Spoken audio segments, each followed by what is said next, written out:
Okay, so I hope you can hear me. Okay, so yesterday we started with the laboratory preparation of hydrogen chloride, that is HCl gas. So I'll continue with that because like I guess yesterday the voice was breaking and like half of you couldn't understand anything what I was saying. Okay, so we'll start with that again.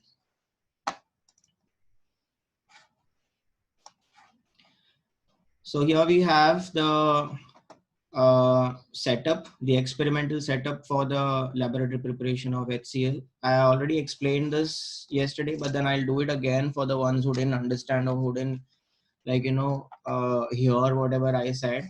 So the setup includes a round bottom flask, a thistle funnel, then a delivery tube which connects to a jar. Okay, this jar contains a drying agent. Drying agent is something which removes moisture. Here the drying agent is conc H2SO4, that is concentrated sulfuric acid. And then we have again another uh, this tube, delivery tube, which is connecting to the gas jar. Okay, in this gas jar we have this hydrogen chloride gas collected. The method of collection is upward displacement of air. I had explained what is upward displacement of air.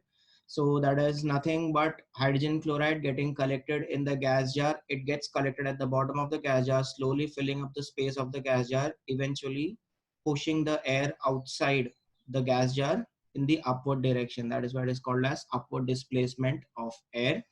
So the reactants which we are using for this method is sodium chloride and concentrated sulfuric acid. Okay, so we can use potassium chloride, that is KCl also, but then the preferred reactant is NaCl and the preferred acid is conc H2SO4. The reasons will be explained.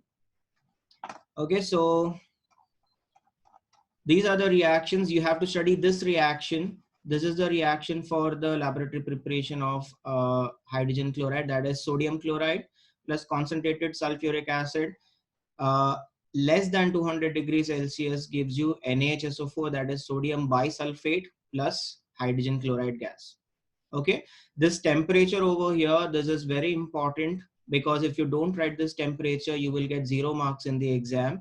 And it is also because like when we are heating this particular mixture above 200 degrees Celsius, we get a different product over here, you can see. Okay, so if I'm heating the same mixture, that is NaCl plus H2SO4, but if I'm taking the temperature above 200 degrees Celsius, the salt which we get is sodium sulfate. Okay, now we don't use this. There are reasons for this which will be discussed below. So these are the reactions. As you can see, we can take KCl also for the preparation, but then we prefer NaCl. Okay, now why are we preferring these reactants? Points are given over here. The first one is the preferred metallic chloride, that is the preferred reactant is sodium chloride.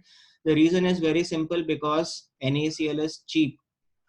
Okay, and it is easily available. You know that salt, common salt, is the cheapest substance which we can find around us. So that's the reason why we are choosing NaCl and not KCl for preparing HCl. So NaCl is preferred because NaCl is cheap and it is also easily available. Similarly, we are preferring concentrated sulfuric acid as the reactant. We can also take other concentrated acids like conc HNO3, but there are reasons why we are not taking it. So the reason why we are taking conc H2SO4 is because it is non-volatile. Now, what is volatile and non-volatile? I hope you know what volatile is. Can anyone tell me, those who don't know what is volatile, can you raise your hand? Those who don't know what volatile means. Okay, fine. Okay. So I'll explain what volatile is. So volatile means if I'm telling that like say HCl is volatile or HNO3 is volatile, it means that when we heat that particular substance, it gets into its vapor state or gaseous state very easily, right? So you give it a particular amount of heat, that particular substance gets converted into its gaseous state very easily. That is what we call it as a volatile substance, right? So when I'm taking conc HNO3 in this case, so I have written the reason also over there. Conc HNO3 is not used because it is a volatile acid. So what happens is that since we are heating this thing over here, like in this particular thing, if I'm taking conc HNO3 over here, when hydrogen chloride gas is produced, HNO3 being volatile comes along with hydrogen chloride into this gas jar. Okay, so then it mixes up with the product which is formed, which is actually like, not desirable for us. So that is why we don't use HNO3. So I hope you remember the process, how this happens over here. So I'll explain it again. So NaCl, we are taking it here in the round bottom flask, and we are adding conc H2SO4 through the Thistle funnel, and we have a Bunsen burner kept over here. So when we are heating this thing around 200 degrees Celsius, around 200 degrees Celsius, not more than that, we see that HCl vapors are produced. So HCl vapors which are produced in this tube travels through this delivery tube and goes into this jar which contains concentrated sulfuric acid, which is a drying agent. Now why are we doing this is because when we produce this particular thing, there might be some moisture which is like, produced in this tube because of the heat which is given. That moisture should be removed. That's the reason why we pass it into a gas jar or a like jar containing conc H2SO4. Now this H2SO4 absorbs all moisture, and dry HCl gas is collected in this, and then that dry HCl moves through this delivery tube and gets collected in the gas jar. This is how we get dry hydrogen chloride gas. Okay, so that is what is happening here. So we can use conc H2SO4 because conc H2SO4 is non-volatile, because concentrated sulfuric acid, the boiling point is very high, as a result of which we can actually heat it to a very high temperature, since it will not get converted into its gaseous state. Okay, so that is the reason why we are taking concentrated sulfuric acid, because concentrated sulfuric acid is non-volatile and has a high boiling point. So what it will do is it will displace the hydrogen chloride which is present in sodium chloride. So that is over here we can see NaCl and H2SO4. So this is like, this breaks over here like this, like a double displacement reaction, right? And then this SO4 comes over here to Na, and the Cl goes towards H. Okay, we all know what is double decomposition reaction. So that's the type of reaction which is happening over here. Okay, so that is how we get HCl, right? So these are the reasons. The highlighted points are the keywords which is expected in your answer. Okay, so in the exam, if questions are asked like why is NaCl preferred, the answer should be because it is cheap and it is easily available. If the question is why the preferred acid is conc H2SO4, it should be that the acid is non-volatile and it can easily displace HCl, which is a highly volatile substance from NaCl. Okay, similarly, concentrated nitric acid cannot be used because concentrated nitric acid is a volatile acid and it may volatilize out. What do you mean by volatilize out? Volatilize out means it gets into its gaseous state and it comes out with HCl. Okay, so that is what is called as volatilize out. Okay, so these are the things which has to be remembered. This is just with respect to the reactants. Okay, so these are the reasons why we are preferring these reactants. Okay, so moving on to the next point, which is temperature. So as I told you, the temperature for this reaction should be around 200 degrees Celsius. Okay, the reason for that is when we heat that mixture above 200 degrees Celsius, these are the like, results. So that is like, first of all, fuel is wasted because we are giving extra energy to heat it. Then second is that glass apparatus may tend to break. So even though if we are using a Borosilicate apparatus, there might be like, at times it might break. So that is the second reason. The third reason is Na2SO4, that is sodium sulfate, which is formed. Sodium sulfate is the compound which is formed when we are heating it above 200 degrees Celsius. Okay, so sodium sulfate which is formed over here, it forms a thick crust and it sticks to the glass and it is difficult to remove. So when a question is asked like why the temperature is kept around 200 degrees Celsius, or they might ask you why the temperature should not go above 200 degrees Celsius, these 3 points should be written in your answer. Okay, all these things are there in the textbook and we have already marked it also. Once we are done discussing this, we will again go to the textbook and we'll clarify whatever doubts we have in that any part of the chapter. Okay, so these are the 3 reasons which you will write. Okay, so when the question is temperature should be around 200 degrees Celsius or temperature should not be above 200 degrees Celsius. Okay.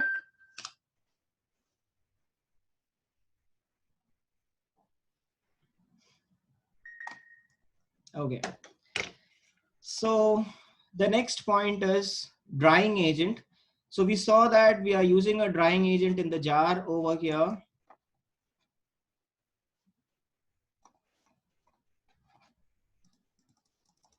So we are using a drying agent over here, and the drying agent, as I told you, is concentrated sulfuric acid. Now you all know that concentrated sulfuric acid is acidic in nature, and we also know that HCl is an acid. Okay, so when I'm using a drying agent, I have to be very sure that the drying agent is not reacting with the acid. Okay, so we need the product required, so we don't want anything which is reacting.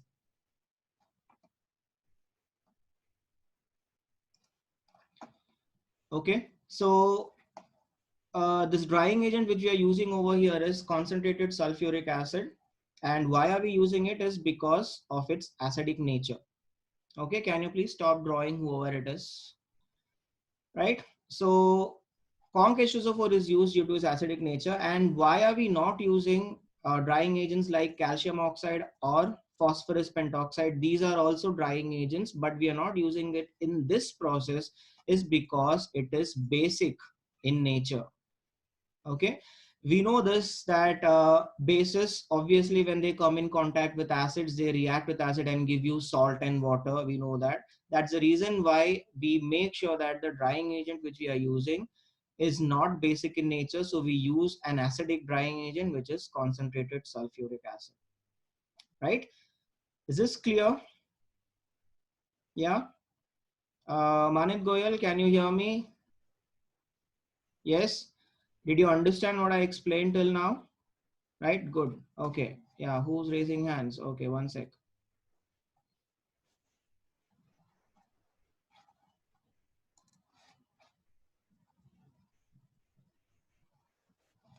Okay, so if anybody has any doubts, you will post it in the group, because I don't know, like, I hope everybody can see the screen, the one which I'm sharing. Yes. Okay, okay, okay, cool. Okay, okay, so this is a point, that is why we are using a drying agent. Okay, and the last point is collection of HCl gas. Now hydrogen chloride gas is collected by upward displacement of air. I already explained you what is upward displacement of air. Okay, just a second.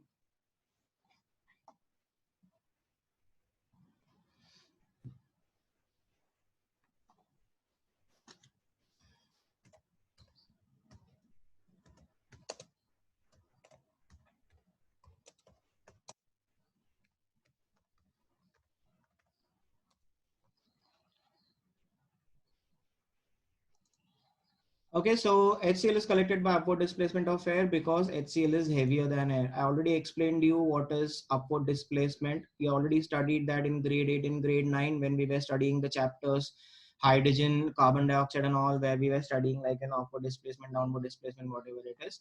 Okay, so upward displacement is when air is pushed in the upward direction because the gas is heavier, so it will occupy the space inside the gas jar. Okay, so that is what we call as upward displacement of air. Now we can prove that hydrogen fluoride is heavier than air by using this experiment. This experiment is important. They will not ask you to draw anything, but they will ask you how to prove that HCl is heavier than air. This is a very simple experiment. In this experiment, what we are doing is that we are taking a gas jar and we are keeping a lighted candle inside the gas jar. Okay, one gas jar, inside that we took a lighted candle, and then we take another gas jar which contains hydrogen chloride gas, and we pour the hydrogen chloride into this gas jar which we had taken initially, just like how we take a glass of water and we pour it into another glass of water. Same process. Why? Because HCl being heavier, you just keep it upright, it won't escape. Okay, it will be there in the gas jar itself. Okay, just like how you take water in a glass and you keep it there, you don't expect the water to go up into the atmosphere, just like that. Okay, similarly with this HCl gas also, HCl won't escape from the gas jar because HCl is heavier than air, so it cannot go up and, like, displace the air which is already above it, right? So HCl can be poured just like how we are pouring water into a gas jar. So we pour this HCl gas into this gas jar which contains a lighted candle. So what happens is, as usual, like HCl will start filling up this gas jar from the bottom, slowly rising and displacing the air in the upward manner. And once it covers this lighted part of this candle, this will, like, extinguish the candle. Okay, this will extinguish the candle, and which proves that whatever air was present, see, we know that we require air for combustion or burning purpose. So when HCl is poured and HCl is displacing the air, there is no longer air present, and as a result the candle extinguishes, which proves that HCl displaced whatever air was present inside the gas jar. And then we prove that HCl gas is heavier than air, right? I hope you understood this experiment. Vedant Sharma, understood? Okay, good.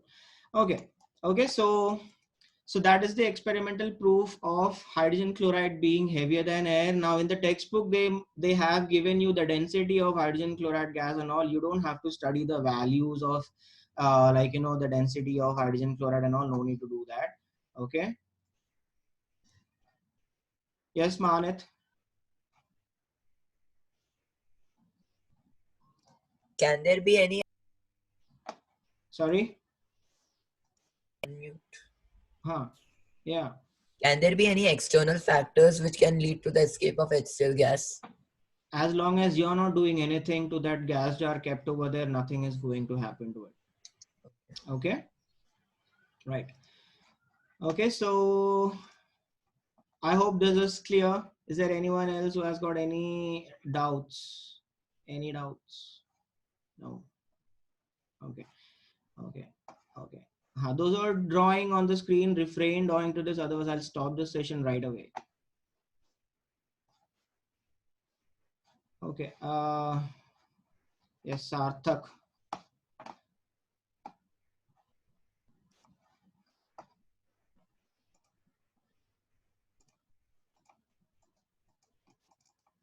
Yes, Sarthak. Yes, sir. Can you show the first diagram again? The HCl one. I have a doubt in that diagram.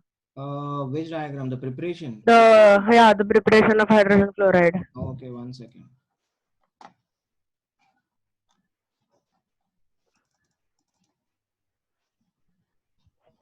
Yeah, what is it? Sir, in the second jar, is it just gas or it is It is liquid? dilute sulfuric acid. It's a liquid. Okay. In all three jars. All three jars, as in Like this there is round liquid. bottom flask. In this round bottom flask, we have got NaCl, which is a solid. Okay. We are taking concentrated sulfuric acid, which has to be a liquid. We are pouring it through this thistle funnel, right? Yes.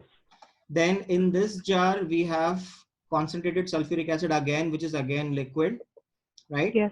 And we are passing the HCl gas into that liquid, and then that gas escapes, and then we have a gas jar in which obviously we'll be collecting a gas, which is Okay. HCl. Okay. Okay. Yes. Thank you, Yeah. sir. Okay, good. Okay, fine. So I'll move on to the next topic, right? Okay. So next is the second factor. That is, now we studied the experimental proof of hydrogen chloride being denser than air. The next thing is the next property. It's actually a physical property, that is HCl cannot be collected over water. And there is a very simple reason for that, is because HCl is highly soluble in water.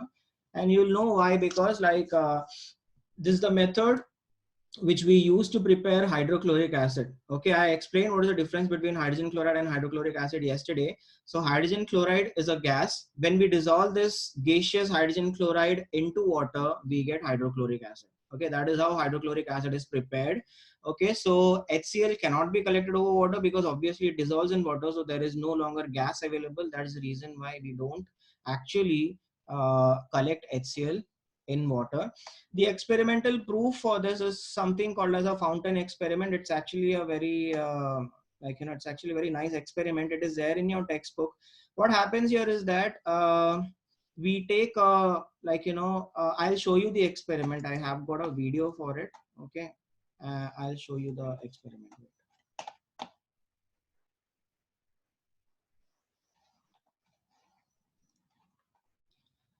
Please pay attention to it because I don't know what the speed of the video is going to be. If it is like buffering, I'll send you the link of this video in the group. Okay, but then I guess this should be very clear.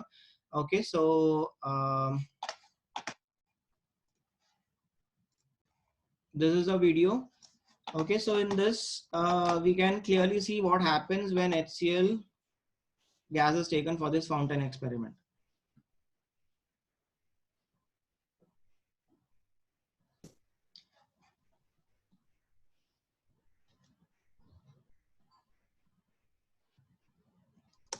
Okay, so here we have sodium chloride as it is mentioned over here in this conical flask, and here in this Thistle funnel, we can see this is concentrated sulfuric acid. I hope everyone can see it clearly.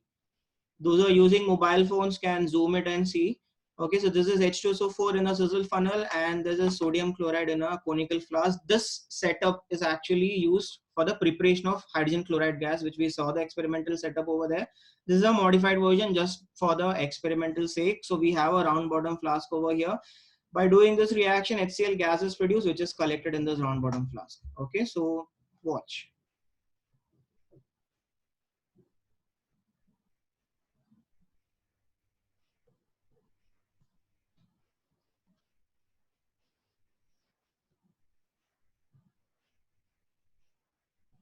Okay, you can see effervescence over here. Yes. You can see bubbles forming. This is effervescence, and this effervescence is nothing but hydrogen chloride being produced. Now this hydrogen chloride is collected in this gas jar, and then he has covered it so that, whenever any excess HCl is produced, it should not go out. So he had done a very simple method, like he has stuffed in some paper so that it doesn't go out. It also helps to keep this rubber tube in place, otherwise it will dangle here and there. Okay, so this is why he has kept a paper over there. So now he is taking out that, because this jar is collected with HCl. Now he has inserted a tube. Okay, this is just a normal tube. Okay, a glass tube, just like you have seen droppers in the lab. Yes, you have seen droppers. This is like the dropper ka part, glass wala part. You have got a rubber part on the bottom, so that is being replaced by another rubber tube which has got a clamp.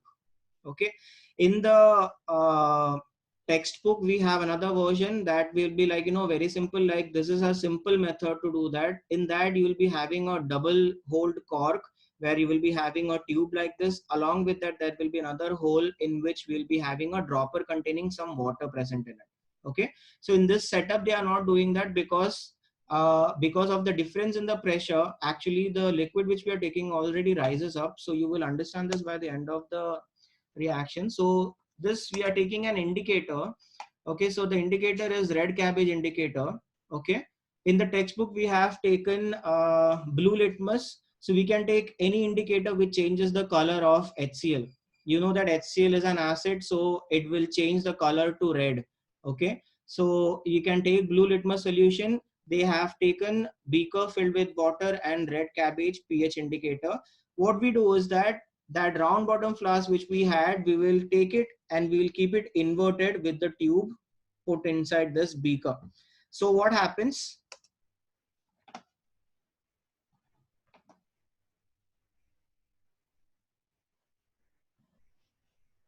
Okay, so you can see that they have kept the round bottom flask inverted and the tube is being put inside the beaker.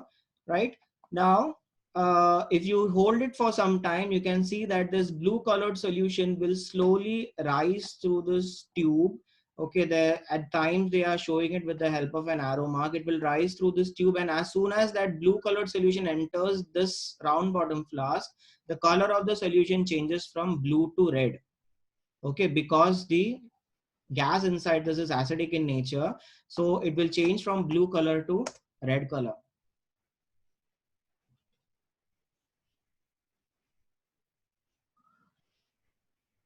So you can see that it is rising over here. The level of water, you can see if you watch it closely. Now it's reached over here.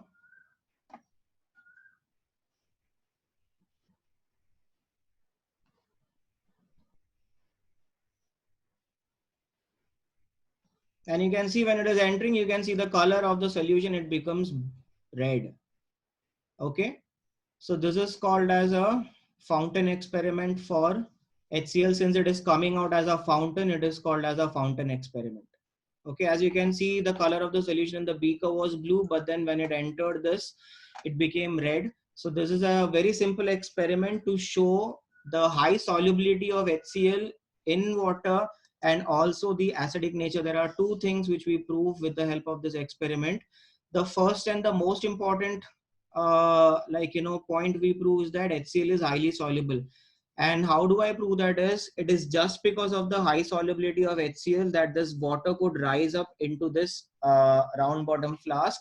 Okay, because what happens is that there is a difference in the pressure outside the beaker and inside the beaker. So that is how this thing climbs up. And once you even one drop or two drops of water enters this beaker, the hydrogen chloride gas is so highly soluble that it gets dissolved into whatever quantity of water is available to it, thereby creating a vacuum inside the round bottom flask, and hence whatever liquid is there inside the beaker is quickly sucked up into this round bottom flask and it gets converted into this red colored liquid. Okay, so it's a very simple experiment to prove hydrogen chloride is highly soluble and in water, and it also proves that hydrogen chloride is acidic in nature, because we know that when a solution is getting turned from blue color to red color, the gas whichever is present inside that particular uh, beaker is supposed to be an acid. We have the exact same experiment in the next chapter, that is ammonia. The only difference will be that ammonia also is a highly soluble gas, but the only difference is that the color of the solution taken in the beaker will be red. So we can take red litmus and the gas over there being basic will suck up this liquid, and since it is highly soluble, the fountain which comes out into that particular round bottom flask will be blue in color. Okay, so it's like the opposite, just like the litmus test for gases and acids, but in the case of this, we are just taking liquids to prove this. Okay, so this is this fountain experiment. Okay, so this is used to prove 2 points, that is hydrogen chloride is highly soluble in water and it is acidic in nature. Okay, so we come back to our point again. So what we are doing here next is you have to know what has to be done next. So that is we'll go to hydrochloric acid. So experimental proof, we are done. Fountain experiment, I hope fountain experiment is clear. Sachi, did you understand fountain experiment? Okay, good. Okay, so the next topic we are studying is hydrochloric acid. Now we already studied what is the difference between hydrogen chloride and hydrochloric acid, so I'm not going to repeat that again. So hydrochloric acid, as I already told you, is prepared by dissolving hydrogen chloride gas in water using a special arrangement which is called as the special funnel arrangement. Okay, now I'll tell you why this funnel arrangement is used. You can see the setup over here on the screen. It is nothing but hydrogen chloride gas being brought with the help of a delivery tube, and in just taking the delivery tube and connecting it to a funnel instead of putting the delivery tube directly inside water. Okay, so this is what is happening here. So why are we taking a funnel over here, and why are we not doing the same experiment we are taking a normal delivery tube and putting it into water? The reason is that when we are using a normal delivery tube, what happens is, since the opening of the delivery tube is very narrow, when the reaction gets over, the hydrogen chloride gas which is which comes through this delivery tube, when it stops coming, there is a decrease in pressure. Okay, and because of the decrease in pressure, what happens is this water gets sucked into this tube. Okay, this is called as back suction. Okay, so the delivery tube, since it is immersed in the water, once the reaction stops, that is this hydrogen chloride which is coming into this water, you can imagine how HCl comes into it. It will be obviously bubbling, right? So that is coming into this liquid with some pressure. So when this bubbling of HCl gas stops, what happens is that the water which is there, it quickly rises through this tube and it goes wherever this reaction is happening, and it will damage the apparatus over there, because obviously we are producing HCl by heating NaCl and H2SO4, and we are adding water into a mixture containing concentrated sulfuric acid which is getting heated, so which will damage the apparatus. Sometimes it might cause breaking of the apparatus also, which is dangerous. So that is the reason why we are not using a normal delivery tube. So we use a delivery tube which is connected to a funnel. So by using the funnel, what happens is, even though this reaction gets over and the pressure decreases, what happens is, even though this water gets sucked into it, since the area of this funnel is bigger, like, you know, very good amount of water will be collected into it. But then what happens is, here there is a gap which is created. Okay, so when there is a gap which is created over here, like over here, so there is no more water which is going into this funnel. So as a result, whatever water is collected, it just stays here. It does not go anywhere into this delivery tube.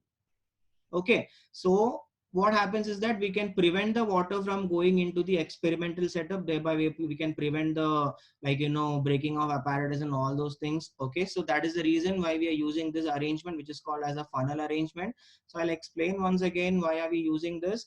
We are using this because when we use a normal delivery tube, there is a, like, you know, phenomenon which occurs, which is called as back suction.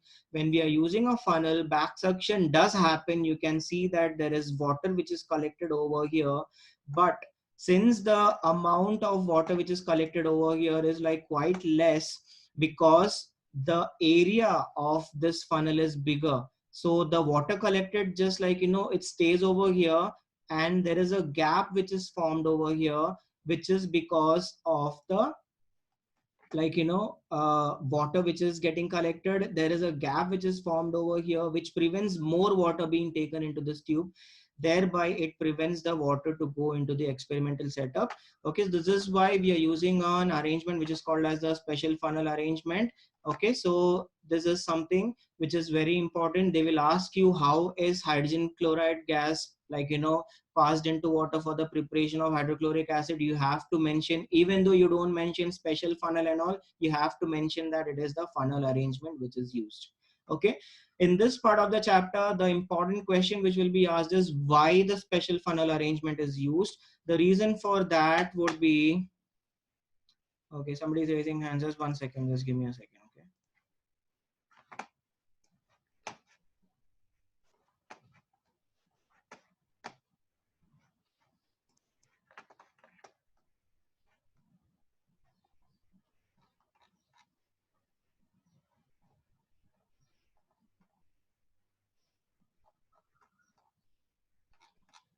Okay, as anybody has a doubt, please raise your hand, please. Yes, Alena. Yes, Alena. Sir, I didn't understand why the water gets sucked into the funnel. That's what I was telling you, Alena. When we do this experiment, what happens is, when the reaction happens, hydrogen chloride is coming into this setup. Okay, it is a gas, so it is bubbling into the setup. Okay, just imagine you're taking a straw, you're, like, you know, blowing air into that particular thing. Okay, water or whatever you have taken in a glass. Okay, so you can take that. Okay, so what happens is, in this case, when we stop that, like, you know, addition of HCl gas into this water where we are preparing this hydrochloric acid, what happens is that there is a vacuum which is created in the experimental setup. That is, if we are doing it in a gas jar or a